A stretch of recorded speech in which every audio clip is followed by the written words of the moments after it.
प्रिय विद्यार्थियों, मैं हनुमान प्रसाद शर्मा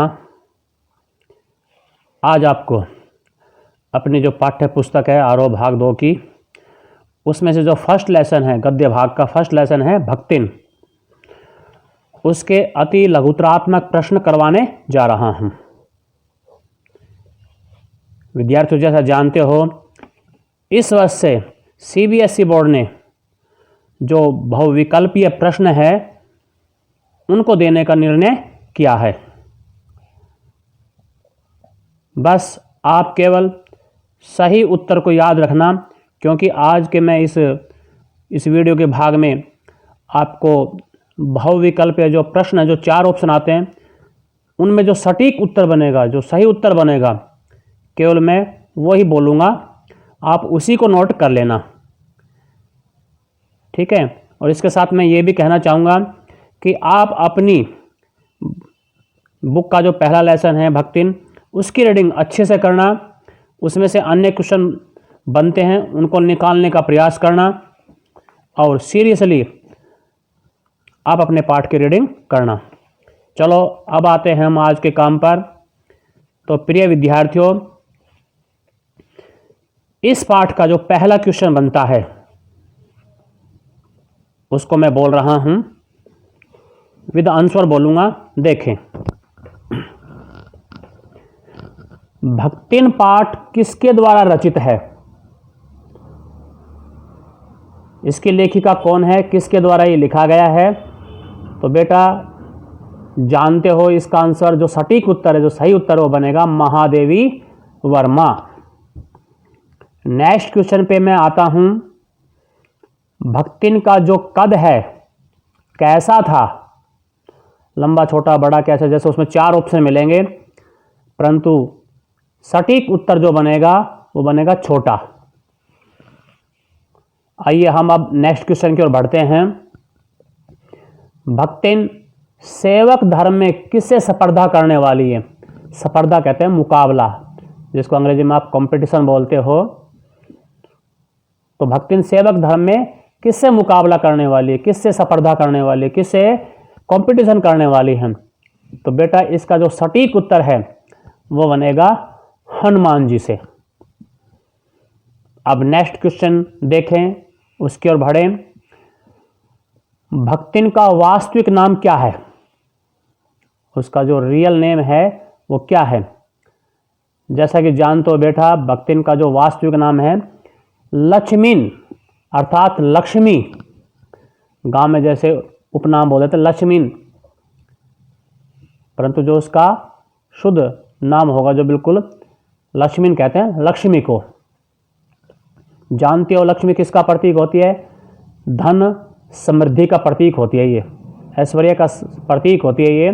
ये लेसन पढ़ा होगा, उस लेसन में आएगा कि किसका प्रतीक होती है? धन, दौलत और समृद्धि व ऐश्वर्य का।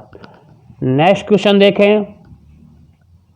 भक्तिन कहाँ की रहने वाली थी? तो उसके गांव का नाम है झूसी, वहां की वो रहने वाली थी। अब बेटा नेक्स्ट क्वेश्चन की ओर बढ़ते हैं।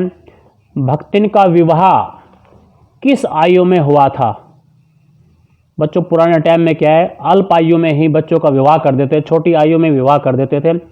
आजकल तो बैन लगा हुआ है, आजकल तो सरकार उन्हें दंडित करती है, ऐसे माता पिता को जो कि छोटी आयु में यदि 18 वर्ष से पहले अपनी पुत्री का यदि विवाह करते हैं तो ये कानूनी अपराध है।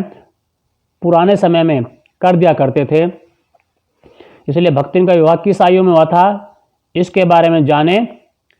जब वो केवल 5 वर्ष की थी, तो यहाँ ऑप्शन सही बनेगा, जैसे 5, 7, 8, 9 दिया हुआ है, आपको तो बस ये याद रखना है 5 वर्ष की थी जब उसका विवाह कर दिया गया था। और उसका जो गोना है, भक्तिन का गोना किस आयु में हुआ था?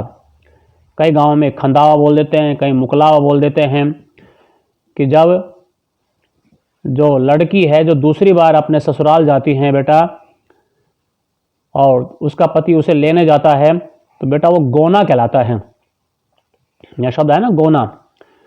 जब उसका पति उसको दोबारा लेने जाए, जब वो अपने पीहर से, अपने मायके से दोबारा ससुराल आती है अपने पति के साथ, तो बेटा वो कहलाता है गोना। तो उसका गौना हुआ था 9 वर्ष की आयु में। नेक्स्ट क्वेश्चन की ओर बढ़ते हैं बेटा। भक्तन की बेटियां किसकी घुघरी चबाती थी? जैसे देसी भाषा में बोलते हैं बाकली, गांव बनती है ना, जैसे गेहूं भे दिया, चना भे दिया, बाजरा, उसको भिगो देते हैं, उसको उसको उसके बाद चबाते हैं, तो वह है घुघरी। तो भक्तिन की बेटियां किसकी घुघरी चबाती थी? तो यहाँ जो सही ऑप्शन बनेगा वो बनेगा चने और बाजरे की। जो चना बाजरा है ना, उसको भिगोकर जो बनाया जाता है उसे घुघरी कहते हैं।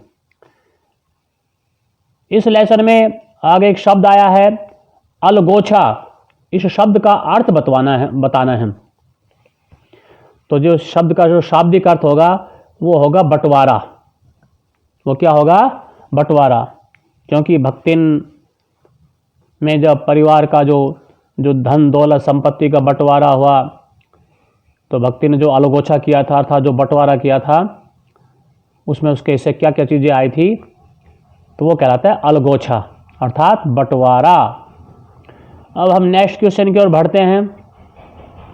भक्तिन के पति का जब देहांत हुआ, जब उसके पति की मृत्यु हुई, तो भक्तिन की आयु कितने वर्ष की थी? उस समय वो कितने साल की थी, कितने वर्ष की थी? तो बेटा इसका आंसर बनेगा, सटीक उत्तर बनेगा 29 ईयर्स, अर्थात 29 वर्ष।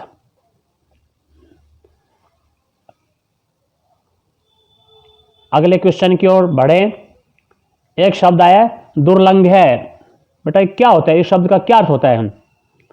तो इस शब्द का अर्थ जाने, जिसे पार करना कठिन हो, बच्चों वो कहलाएगा दुर्लंघ है। इसका अर्थ जान लेना कि दुर्लंघ कहते किसे हैं। नेक्स्ट क्वेश्चन देखो। भक्तिन लेखिका को कौन सी चाय देती थी? तो इसका जो सटीक उत्तर है बेटा वो बनेगा तुलसी की, कि तुलसी की चाय बनाती थी और अपनी लेखिका, अपने जो उसको जो मालकिन है उसको वो देती थी। तो इसका जो सटीक उत्तर है कौन सी चाय? तुलसी की। और लेखिका ने अपने घर में कई पशु भी पाले हुए हैं। उन पशुओं के नाम भी यदि पूछ लेते हैं पेपर सेटर, तो देखें लेखिका की हिरणी का नाम क्या था? जो हिरणी थी घर में जो पाल रखी थी उसका नाम था सोना। अब नेक्स्ट क्वेश्चन की ओर बढ़ते हैं। भक्तिन किससे यमलोक के समान डरती थी? क्योंकि मरने के बाद इंसान कहाँ चला जाता है? यमलोक में चला जाता है। यमराज आते हैं और इंसान की आत्मा को अपने साथ यमलोक में ले जाते हैं। तो भक्तिन है वो किससे यमलोक के समान डरती थी? तो बेटा इसका जो सटीक उत्तर बनेगा वो बनेगा कारागार। अब कारागार पूछोगे क्या होता है? जेल को बोलते हैं बेटा, कारागार, जेल। फिर है भक्तिन की कितनी बेटियां थी? भाई 1 थी, 2 थी, 3 थी, 4 थी। यदि हमें उत्तर छांटना हो, सही जवाब देना हो, तो बेटा वो उत्तर बनेगा 3। 3 बेटियों की माँ थी वो, अर्थात उसकी 3 बेटियां थी। उसके बाद नेक्स्ट क्वेश्चन देखें। महादेवी वर्मा का जो जन्म है कब और कहाँ हुआ था? जो भक्तिन पाठ की लेखिका है, सुप्रसिद्ध लेखिका है, छायावादी, ये कवयित्री भी हुई है, ये लेखिका भी हुई है। इसका जन्म और कहाँ हुआ था? तो बेटा इसका जन्म हुआ था 1907 में, 1907 में। और कहाँ हुआ था? फर्रुखाबाद में, जो कि ये यूपी में पड़ता है। तो इसका जन्म हुआ था 1907 में, 1907। और कहाँ हुआ था? फर्रुखाबाद में। उसके साथ साथ ये आंसर भी जानना जरूरी है, जो जन्म तो हो गया, फिर उसकी मृत्यु कब हुई थी, उसका निधन कब और कहाँ हुआ था? जो महादेवी वर्मा है उसका निधन कब और कहाँ हुआ था? तो इसका जो उत्तर बनेगा बेटा वो बनेगा 1987, मतलब 1987 में। और कौन सा स्थान था वो? इलाहाबाद, इसका देहांत हुआ था। नेक्स्ट क्वेश्चन को देखो। महादेवी वर्मा को उन्होंने एक पुस्तक लिखी थी यामा, और एक दीप शिखा भी लिखी थी उन्होंने, वो भी सुप्रसिद्ध पुस्तक है। उसके ऊपर इनको कौन सा पुरस्कार मिला था और कब मिला था? 1983 में, 1983 में बेटा पुरस्कार बहुत ही प्रसिद्ध है। वो पुरस्कार का नाम है ज्ञानपीठ। इनको ज्ञानपीठ पुरस्कार मिला था, वो भी 1983 में, 1983 में। अगला क्वेश्चन देखें। जो इंडियन गवर्नमेंट है, भारतीय सरकार है, भारत सरकार है, उसने महादेवी वर्मा को किस अलंकरण से सम्मानित किया था और कब किया था? इसका आंसर जाने। जो अलंकरण है, जो पुरस्कार है, उसका नाम है पद्म भूषण, और ये भारत सरकार ने दिया था महादेवी वर्मा को 1956 में, 1956 में यह पुरस्कार देकर उनको सम्मानित किया था। आइए अब नेक्स्ट क्वेश्चन देखें। जिठोत होता है, जिठोत कहते किसे हैं? तो जिठोत का अर्थ होता है बेटा जेठ का पुत्र। जो सबसे बड़ा भाई है या जो उसके पति का जो बड़ा भाई है, उसका जो पुत्र है, मान लो जो भक्तिन है, उसके पति का जो बड़ा भाई है वो जेठ कहलाएगा, और जिठोत उस जेठ का पुत्र, उस जेठ का पुत्र। और नेक्स्ट क्वेश्चन देखें। पति का दादा कौन सा ससुर कहलाता है? जो पति का दादा है, जो उसका हस्बैंड है, उसका दादा कौन सा ससुर कहलाएगा? उसको कौन से ससुर की संज्ञा दी जाएगी? तो बेटा वो है अजिया ससुर। क्या कहलाएगा वो? अजिया ससुर। नेक्स्ट क्वेश्चन की ओर बढ़ते हैं। भक्तिन के पति का देहांत किस आयु में हुआ था? तो बेटा इसका सही उत्तर बनेगा 36 ईयर्स। जब वो 36 वर्ष का था तभी वो इस दुनिया को छोड़कर जा चुका था। 3 पुत्रियों को छोड़कर सिर्फ केवल अपनी बड़ी पुत्री का विवाह उसने किया था, 2 पुत्रियों का विवाह उसने नहीं किया, उससे पहले वो चल बसा था। तो भक्तिन के पति का देहांत किस आयु में हुआ था? 36 वर्ष की आयु में। नेक्स्ट देखो। बड़े जिठोत का जो साला था वो क्या करता था, कौन सा काम करता था? तो बेटा वो था तीतरबाज, तीतर लड़ाने का काम करता था वो, ये उसका काम था। इसी जिठोत के साले के साथ क्या है, जो जेठ के बच्चे थे या जो थे, ये अपनी जो चचेरी बहन है उसका विवाह कराना चाहते थे। तो तीतरबाज के साथ वो इसका विवाह करना चाहते थे। और जो बड़े जिठोत का साला है वो काम क्या करता था? तीतरबाज था, कोई बड़ा बिजनेसमैन नहीं था, वो तीतर लड़ाने का काम वो करता था। तो इसलिए बेटा इसका सटीक उत्तर बनेगा तीतरबाज। भक्तिन की वेशभूषा में किसका मिश्रण था? तो इसका आंसर होगा गृहस्थ बैरागी का। कि वो जैसे बैरागी होते हैं, साधु संत होते हैं, महात्मा होते हैं, साधु लोग होते हैं, उसका भी, और गृहस्थ का भी। गृहस्थी होते हैं ना, जो बाल बच्चेदार होते हैं, जिनकी गृहस्थी होती है। तो भक्तिन में जो वेशभूषा पहनती थी उसमें किसका मिश्रण दिखाई देता था? गृहस्थ और बैरागी का। नेक्स्ट क्वेश्चन देखें। भक्तिन ने सूर्य और पीपल का कितने लोटे जल से अभिनंदन किया था? भाई 1 2 3 4 मतलब ऑप्शन आ जाए तो जो सूर्य और पीपल का कितने लोटे जल से अभिनंदन किया था? तो बेटा इसका जो उत्तर बनेगा वो होगा 1। नेक्स्ट देखो। भक्तिन के प्रभाव से लेखिका आज है कि भक्तिन का प्रभाव पड़ा, भक्तिन गांव से आई थी, तो उसके कारण जो लेखिका के ऊपर प्रभाव है वो कैसा पड़ा कि लेखिका भी आज देहातिन हो गई। तो इसलिए इसका जो भक्तिन के प्रभाव से लेखिका आज कैसी लगती है? वो देहातिन। और ये किसका प्रभाव है? भक्तिन का। नेक्स्ट देखो। भक्तिन बिना पढ़े ही पढ़ने वालों की क्या बन गई थी? देखो अनपढ़ थी, पढ़ी लिखी नहीं थी, फिर भी बिना पढ़े ही पढ़ने वालों की क्या बन गई थी? तो इसका उत्तर बनेगा चहेती।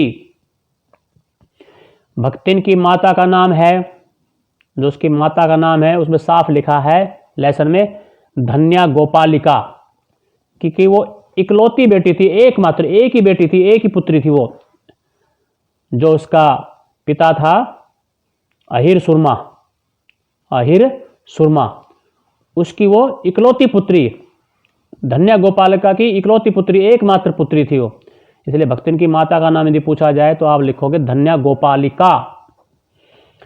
अब एक दो क्वेश्चन और देख लेते हैं। भक्तिन के कुत्ते का नाम क्या था? क्योंकि उसने जानवर पाले हुए थे, उसका नाम था वसंत। अन्य क्वेश्चन में एक और बोल देता हूं, यदि वो नहीं भी है इसमें तो उसको आप केवल सुन लेना। भक्तिन की जो बिल्ली है उसका क्या नाम था? तो गोधुली। क्या नाम था उसका? गोधुली उसका नाम था।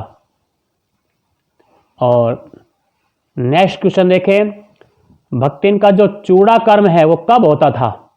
जैसे वो अपना सिर मुंडवाती थी, सिर को मुंडवा लेती थी, तो जो ये चूड़ा कर्म है, जो सिर को मुंडवाना है, ये कब होता था? तो बेटा इसका जो सटीक उत्तर बनेगा प्रत्येक बृहस्पतिवार को।